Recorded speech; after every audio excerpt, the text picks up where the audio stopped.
मैं हूं सुप्रतिम बैनर्जी और मैं हर रोज की तरह आज भी हाजिर हूं एक और चौंकाने वाली मर्डर मिस्ट्री के साथ। ये वाकया है 20 अक्टूबर 2021 का, 20 अक्टूबर 2021 और जगह है मध्य प्रदेश का ग्वालियर।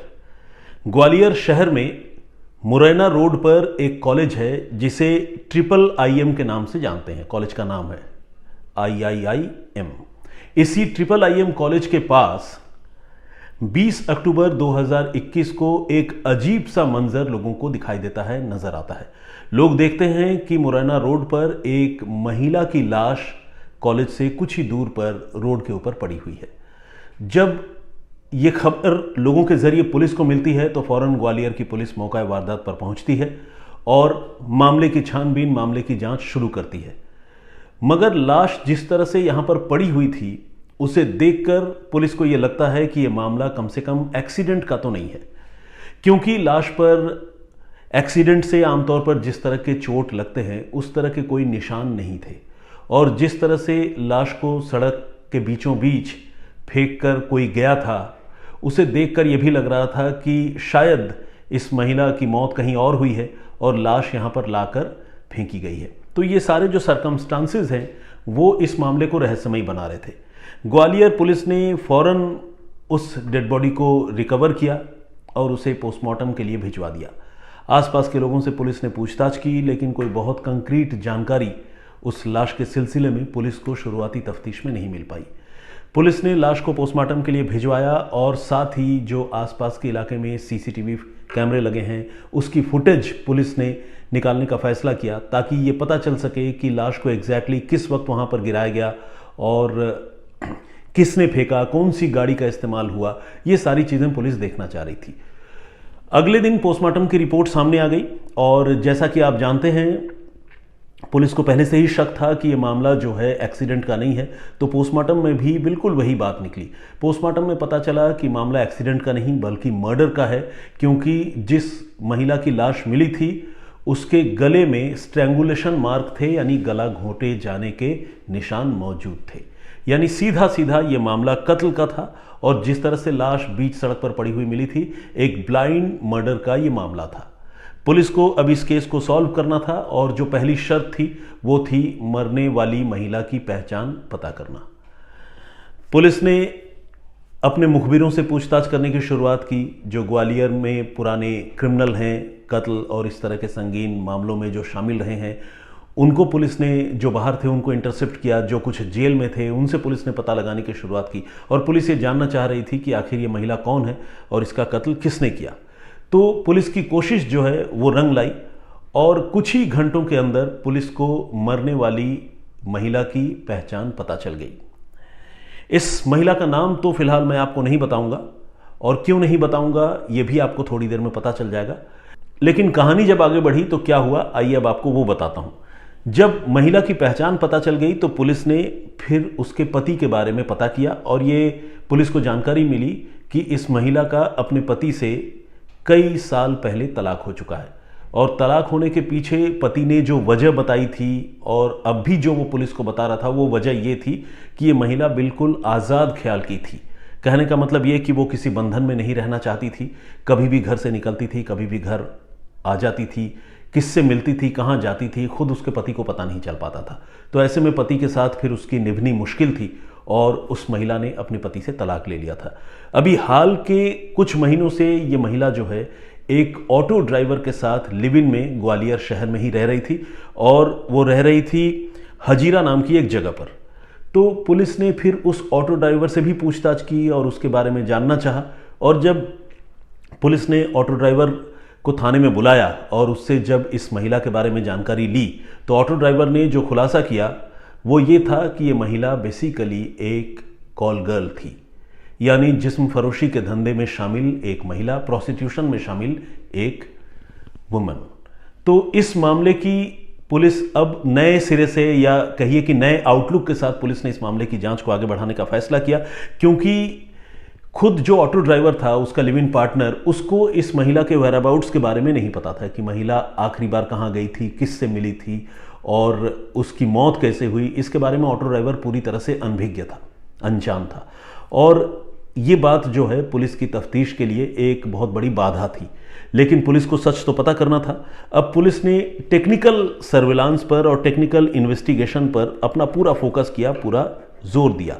पुलिस जो है दो पहलुओं से टेक्निकल इन्वेस्टिगेशन कर रही थी। एक तो ये जो लाश मिली थी, मरने वाली महिला थी, उसके मोबाइल फ़ोन की कॉल डिटेल यानी सीडीआर पुलिस ने निकलवाई और उसकी पुलिस ने जांच करने की शुरुआत की। पुलिस दरअसल ये जानना चाहती थी कि महिला की किस किस से बात होती थी, किससे बहुत ज़्यादा बात होती थी और आखिरी दफ़ा खासकर उस महिला की किससे बात हुई थी, क्योंकि लाश 20 अक्टूबर को मिली थी, तो जाहिर है उससे पहले 19 अक्टूबर को इस महिला की किसी से बात हुई होगी, अगर कत्ल जो है बहुत पहले नहीं हुआ था। तो 19 अक्टूबर को इस महिला की किससे बात हुई थी, पुलिस ये भी पता लगाना चाह रही थी। तो खैर ये एक पहलू था जिसको पुलिस एक्सप्लोर कर रही थी, और दूसरा पहलू जो है वो था सीसीटीवी फुटेज का। पुलिस उस इलाके के तमाम कैमरे, उस रोड के तमाम कैमरों की फुटेज जो है उसकी स्कैनिंग कर रही थी, ताकि वो ये पता लगा पाए कि ये जो महिला है इसकी लाश को वहाँ पर कौन लेकर आया और कैसे लेकर आया। और इन दोनों ही फ्रंट पर पुलिस को अच्छी कामयाबी मिली। कॉल डिटेल से पुलिस को यह पता चला कि इस महिला की 19 तारीख की शाम को यानी 19 अक्टूबर 2021 की शाम को इस महिला की नीरज परमार नाम के एक शख्स से फोन पर आखिरी बातचीत हुई थी। ये एक बड़ा लीड था और अब पुलिस को नीरज परमार तक पहुंचना था। इसी बीच चूंकि पुलिस समानांतर तरीके से हर फ्रंट पे तफ्तीश कर रही थी, तो सीसीटीवी फुटेज के लिए जो एक्सरसाइज चल रही थी उसमें भी पुलिस को कामयाबी मिली। पुलिस को एक सीसीटीवी फुटेज मिला जिसमें पुलिस ने देखा कि दो लोग मिलकर एक महिला को बीच में बिठाकर बाइक पर कहीं लेकर जा रहे हैं, और जिस महिला को बीच में बिठाकर ले जा रहे हैं वो महिला अपने होश में नहीं है। सीसीटीवी फुटेज में कम से कम कुछ ऐसा ही नजर आ रहा था। बेसिकली पुलिस को यह बात समझते देर नहीं लगी कि इस महिला की हत्या पहले ही की जा चुकी थी और एक शख्स बाइक चला रहा था, पीछे एक महिला बैठी थी और बीच में इस महिला की लाश को उन लोगों ने पकड़ रखा था और पकड़कर कहीं और ले जा रहे थे। शायद लाश निपटाने ले जा रहे हो या जो भी कहानी हो, ये अब तक पुलिस को पता नहीं थी। लेकिन पुलिस को जो सीसीटीवी फुटेज नजर आई, जो दिखाई दी, उसमें दो लोग, एक पुरुष और एक महिला, इस महिला की लाश को बाइक पर ले जाते हुए दिखाई पड़ रहे थे। पुलिस ने जब नीरज परमार को इंटरसेप्ट किया, जब उसे पकड़ा, तो यह कंफर्म हो गया कि उस रोज बाइक चलाकर इस महिला की लाश को ले जाने वाला शख्स कोई और नहीं बल्कि वही नीरज परमार है जिस नीरज परमार के साथ इस विक्टिम महिला की यानी कातिलों का शिकार बनी इस महिला की आखिरी बातचीत हुई थी। कहने का मतलब ये कि नीरज से ही आखिरी बातचीत हुई थी और नीरज ही जो है बाइक पर इस महिला की लाश लेकर अपने किसी और फीमेल फ्रेंड के साथ या कंपेनियन के साथ वहां से गुजर रहा था। पुलिस ने नीरज को पकड़ा और उससे पूछताछ की। तो जब पूछताछ की तो एक बड़ी चौंकाने वाली कहानी सामने आई, जिस कहानी को जानकर, जबकि यह घटना है साल 2021 की, तब पूरा ग्वालियर सन्न रह गया था। और अब जब आप इस कहानी के बारे में सुनेंगे तो आपको भी हैरानी होगी। इस कत्ल में सिर्फ नीरज परमार ही इन्वॉल्व नहीं था, बल्कि उसकी एक गर्लफ्रेंड मीरा राजावत भी इन्वॉल्व थी और साथ ही मीरा का एक भाई जिसका नाम बेटू राजावत है वो भी था, और मीरा की भाभी यानी बेटू राजावत की पत्नी ममता भदौरिया वो भी थी, और एक शख्स और था जिसका नाम है गिरवर यादव। यानी कुल 5 लोग थे जिन 5 लोगों ने मिलकर इस महिला का कत्ल किया था। लेकिन आखिर इस महिला के साथ, एक कॉल गर्ल के साथ, इन 5 लोगों की ऐसी क्या दुश्मनी थी कि उन्होंने एक कॉल गर्ल की गला घोंटकर हत्या कर दी, और न सिर्फ हत्या कर दी बल्कि हत्या करने के बाद बाइक पर लाश को कहीं डिस्पोज ऑफ करने यानी ठिकाने लगाने के लिए ले जा रहे थे। तो इसकी जांच पड़ताल अब पुलिस को करनी थी, और यह तभी मुमकिन हो सकता था जब पुलिस एक एक करके इन सारे आरोपियों को या सारे कातिलों को पुलिस गिरफ्तार करे। नीरज तो खैर पुलिस की गिरफ्त में आ ही चुका था, फिर उसकी निशानदेही पर पुलिस ने मीरा राजावत, उसकी गर्लफ्रेंड मीरा राजावत के भाई बेटू राजावत, उसकी भाभी ममता भदौरिया, इन सबको गिरफ्तार किया। और ये जो 5वां शख्स है गिरवर यादव, इसे पुलिस ने कुछ रोज बाद पकड़ने में कामयाबी हासिल की। लेकिन इन लोगों से जब पूछताछ हुई तो कहानी कुछ यूं सामने आई।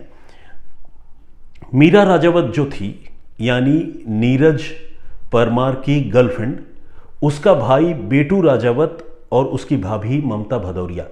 तो बेटू और ममता, इन दोनों की शादी को तकरीबन 18 साल हो गए थे और 18 सालों से इनके घर में कोई किलकारी नहीं गूंजी, यानी इन्हें कोई बच्चा नहीं हुआ। बेटू और ममता जो है बहुत डिस्परेट थे, चाहते थे कि घर में किसी बच्चे का जन्म हो, उनका परिवार मुकम्मल हो। तो इस कोशिश में पहले तो वो डॉक्टरों के पास गए, उन्होंने काफ़ी इलाज कराने की कोशिश की, आयुर्वेद की मदद लेने की कोशिश की, लेकिन जब हर तरफ से वो निराश हुए, या ये कहें कि सही जगह पर या सही दरवाजे पर वो नहीं पहुंच पाए, तो फिर उन्होंने तांत्रिकों और बाबाओं की मदद लेने का फैसला किया। और इसी क्रम में बेटू राजावत और ममता भदौरिया ने एक तांत्रिक से संपर्क किया, जिस तांत्रिक का नाम था गिरवर यादव। गिरवर यादव ने ये कहा कि उनके घर में बच्चे का जन्म होगा, शर्त एक है कि अगर वो कोई नरबली दे। ये अपने आप में बहुत अजीब, बहुत चौंकाने वाली, बहुत दहलाने वाली बात थी। आज के ज़माने में जब दुनिया इतनी तरक्की कर चुकी है, तब कोई काले जादू का माहिर, कोई तांत्रिक अगर इस तरह की पेशकश या शर्त किसी के सामने रखता है, तो आप समझ सकते हैं कि ये कितनी हैरानी वाली और कितनी दुखद बात है।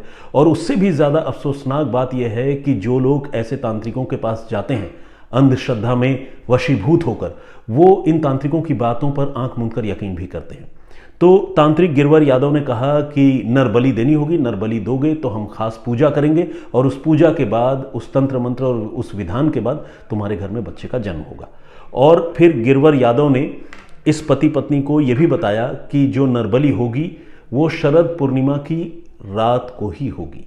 शरद पूर्णिमा से ही आप समझ सकते हैं ये फुल मून है, और शरद जो महीना या शरद ऋतु जो होता है, उस समय जो पूर्णिमा की तारीख आती है या पूर्णिमा का दिन आता है, उसी रात को यह हत्या करनी होगी। इस तरह का कंडीशन उस तांत्रिक ने बेटू राजावत और उसकी बीवी ममता भदौरिया के सामने रखी थी।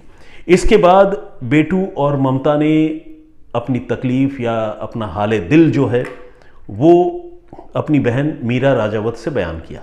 बेटू ने अपनी बहन मीरा को यह बात बताई, और मीरा जो है अपने भैया और भाभी की मदद करना चाहती थी, और वो भी जो है इस आइडिया पर कन्विंस्ड हो गई कि हाँ, किसी की हत्या करने से अगर घर में बच्चे का जन्म होता है तो हत्या कर देनी चाहिए। मीरा की सोच भी देखिए, मीरा न सिर्फ कन्विंस्ड हो गई, बल्कि उसने फिर अपने लिव इन पार्टनर या बॉयफ्रेंड जो भी आप कहें, नीरज परमार, उसको फिर इस साजिश में शामिल किया। और विडंबना देखिए, या जिसे हम कहते हैं कि आयरनी देखिए, कि नीरज भी इस वियर्ड, इस अजीब से आइडिया को अमल में लाने पर तैयार हो गया। नीरज ने भी कहा कि ठीक है, अगर किसी की हत्या करने से घर में बच्चे का जन्म होता है, तुम्हारे भैया भाभी के घर में किलकारी गूंजती है, तो बिल्कुल हत्या कर देनी चाहिए, कोई बुरी बात नहीं है।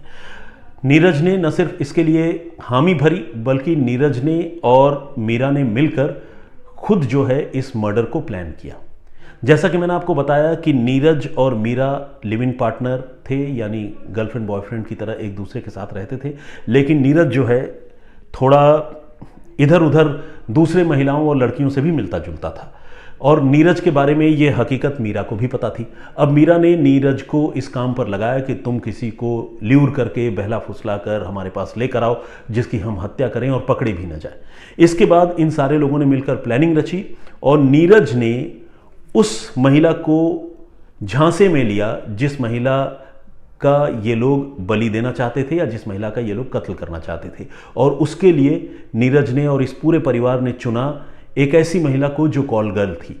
कॉल गर्ल को चुनने के पीछे जो मानसिकता है वो ये थी कि आमतौर पर कॉल गर्ल जो है अपने परिवार से कटी हुई होती है, फैमिली के साथ नहीं रहती। तो ऐसे में अगर किसी कॉल गर्ल को वो किडनैप कर लेंगे या उसका मर्डर भी कर देंगे, तो जब उसका कोई पूछने वाला ही नहीं होगा और जब कोई शिकायत ही नहीं करेगा, तो कत्ल की ये कहानी भी बाहर नहीं आएगी।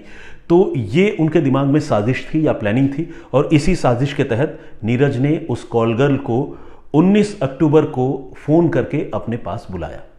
इसके बाद नीरज ने और मीरा ने, इन दोनों ने मिलकर, गर्लफ्रेंड बॉयफ्रेंड की जोड़ी ने मिलकर उस कॉल गर्ल को अपने घर बुलाया, और शरद पूर्णिमा की रात को उन्होंने उसकी गला घोंटकर अपने घर में हत्या कर दी। हत्या कर दी, कॉलगल की जान ले ली। अब उस लाश के साथ जो है तांत्रिक को अनुष्ठान करना था और इसकी पूरी तैयारी हो गई थी बेटू राजावत और ममता भदौरिया के घर में, जहां पर तांत्रिक गिरवर यादव भी मौजूद था या फिर उसको बुलाया जाने वाला था। और तैयारी ये थी कि लाश वो लेकर पहुंचेंगे बेटू राजावत के घर, जहां पर तंत्र मंत्र और सारे विधि विधान वो किए जाएंगे। इसी प्लानिंग के तहत इन लोगों ने पहले हत्या की, नीरज और ममता ने, और उसके बाद अपनी बाइक पर डेड बॉडी को, उस कॉलगल की लाश को उन्होंने बीच में रखा और रखने के बाद नीरज बाइक की ड्राइविंग सीट पर बैठा और पीछे उस लाश को पकड़कर बैठी मीरा राजावत। और इसके बाद रात के अंधेरे में ये सड़क से निकल पड़े और निकलकर इनको जाना था बेटू राजावत के घर तंत्र मंत्र और अनुष्ठान और विधि विधान के लिए। लेकिन हुआ ये कि मुरैना रोड से गुजरते हुए जब IIIM के पास ये पहुंचे तो इन्होंने ये रियलाइज़ किया कि कुछ लोग जो है उन तीनों को बड़े गौर से देख रहे हैं। अब इनके मन में तो चोर था, लोग बेशक ये समझ रहे हों कि बीच वाली महिला बेहोश है, कहीं इलाज के लिए ले जा रहे हैं, लेकिन चूंकि ये पहले ही कत्ल कर चुके थे और लाश लेकर जा रहे थे तो इनको बड़ी घबराहट सी हुई। और घबराहट होने पर हुआ ये कि बाइक जो है वो डगमगा गई और कुछ ऐसे डगमगा गई कि ये जो कॉलगल की लाश थी वो बीच सड़क पर ही मुरैना रोड पर IIIM कॉलेज के थोड़ी दूर पर सामने गिर गई। गिरने के बाद इनको लगा कि अब तो हम गए, क्योंकि लोगों की नज़र हम लोगों पर है और ये लाश भी गिर गई है। फिर ये वहाँ से फौरन दौड़ गए, फरार हो गए। हैरानी की बात यह है कि तुरंत जो है वो पुलिस को किसी ने जानकारी नहीं दी, या फिर हम ये भी कह सकते हैं कि ये लोग ज़रूरत से ज़्यादा घबरा गए। हो सकता है लोगों ने इनको इस तरह से नोटिस भी ना किया हो, लेकिन जैसा कि होता है आमतौर पर चोरी करने वाला या किसी जुर्म को अंजाम देने वाला आदमी डरा हुआ होता है, तो डर के मारे ये जो गर्लफ्रेंड बॉयफ्रेंड की जोड़ी है वो बीच सड़क पर लाश फेंक कर भाग गई और उसके बाद वो अपने अपने ठिकानों पे जाकर छुप गए। उनकी जो प्लानिंग थी तंत्र मंत्र की और तंत्र मंत्र के सहारे घर में बच्चा पैदा करने की या करवाने की, वो प्लानिंग तो खैर बीच में ही रुक गई, जान के लाले पड़ गए। लेकिन इसके कई घंटे गुजरने के बाद जब लोगों ने उस डेड बॉडी को देखा और फिर ग्वालियर पुलिस को इत्तला दी, तो फिर पुलिस ने डेड बॉडी को रिकवर करके जांच आगे बढ़ाई।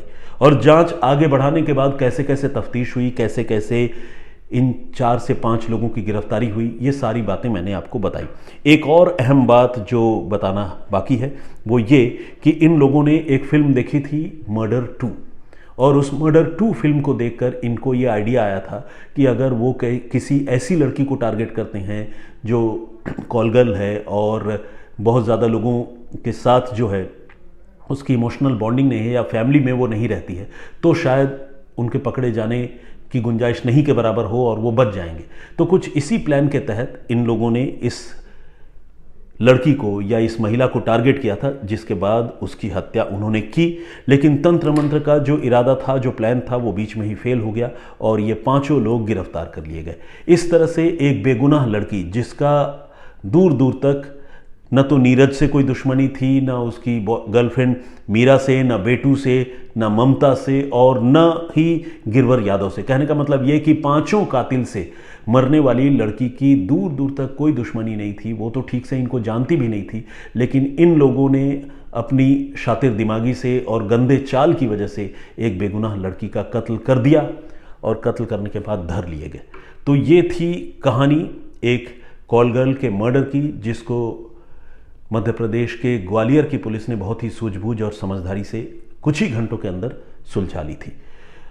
मुझे पूरा यकीन है कि ये कहानी और ये घटना जो है वो बेहद अफसोसनाक ज़रूर है, दुखद है, लेकिन इस कहानी का खुलासा जिस तरह से पुलिस ने किया, जैसे जैसे ये राज बाहर आया, वो जो है सुनने में या जानने में आपको दिलचस्प ज़रूर लगी होगी। आज जो कहानी कॉलगर्ल के मर्डर से रिलेटेड मैंने आपको सुनाई, उस पर आपकी क्या राय है, आप क्या सोचते हैं पुलिस के इन्वेस्टिगेशन के बारे में, और ऐसे जो 5 कातिल गिरफ्तार हुए, इनकी जहनियत, इनकी सोच, इनकी साइकी के बारे में प्लीज़ वो भी कमेंट बॉक्स में लिखकर ज़रूर बताइएगा। मुझे आपके कमेंट्स, आपकी बातों का इंतज़ार रहता है। फिलहाल मुझे इजाज़त दीजिए, अपना बहुत ख्याल रखिए। जय हिंद, जय भारत।